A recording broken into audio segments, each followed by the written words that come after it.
Hey guys, it is an absolute honor to get to interview Mark Bradley. He just spoke at the Entrepreneur Academy live event here in Novi, Michigan. Welcome to the program, Mark. Yeah, thanks. Thanks for having me.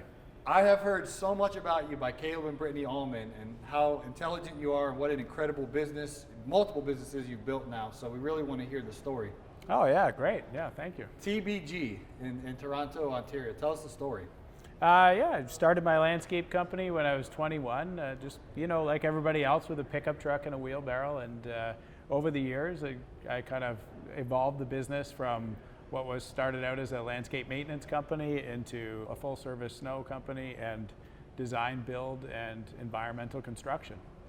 That was at age 21. You sold that 4 years ago? Yeah, 2018, when I retired, the company was doing around 50 million in sales with 300 employees. Wow. So how did you get from age 21 to 50 million, 300 employees? There's a story there. Yeah, one day at a time, to be honest, but just, always focused on developing people, developing systems, and kind of evolving the two together over the years. We just continued to grow, and the project sizes increased, and the crew sizes increased, and the opportunities just kept coming our way as the business evolved. How, Mark, do you get guys to show up and do a good job when you have 300 employees?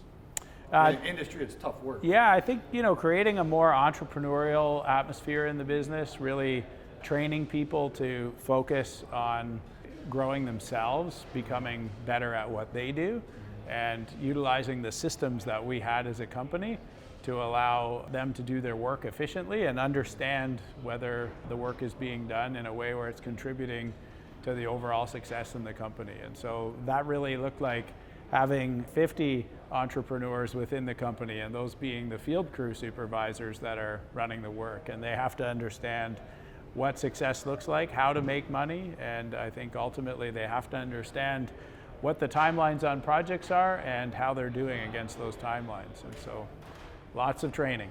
What's one piece of practical advice, Mark, that you would give to that 21-year-old version of you that's just starting with the wheelbarrow and the first customer? What's some practical advice for the first-year guy? Yeah, I really think that just taking the time to train your staff to be able to repeat what you do efficiently, safely, and at the level of quality that you expect is the key. You can't expect the company to grow, and you can't expect an opportunity for you to move forward as a business owner if you can't replace yourself in what you do in the day-to-day. And so I think for a startup company, it's really important to find training tools and systems that allow others to replace what you do so that you can move forward and move on to some bigger things in the business to really continue to scale the business efficiently. At what point did other companies start being interested in buying TBG, or did you build it to sell it the whole time? How did that whole selling your business work out? Yeah, no, I didn't build it to sell it at all, actually. What happened for me is I had two businesses, and I had sort of entered the software space, and I really decided that I wanted to focus on my other business, and that was really why I decided to sell. It wasn't built to sell. That wasn't ever my goal. Okay.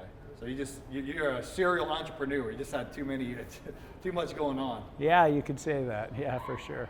What would be the biggest lesson that you learned in building TBG? Definitely, I would say the biggest lesson along the way is always came back to people, and there was like a series of lots of little lessons that I think may have rolled up to one big one, but that big one just being that everybody in the world goes to work for themselves, and so creating a company where people can come to work and find a way to improve themselves and provide for themselves and their families in a way where they understand how they're also going to contribute to the company, but then continue to advance on their own. I think that was really the biggest lesson I think that I took away from growing my landscape company. Cool. Well, it's an absolute honor. I know we have other cameras and podcast people here that want to interview Mark, and he just spoke at the event, so we're going to honor your time. Is there anything else you'd like to share with the Green Industry Podcast audience as they're building the lawn care and landscaping business?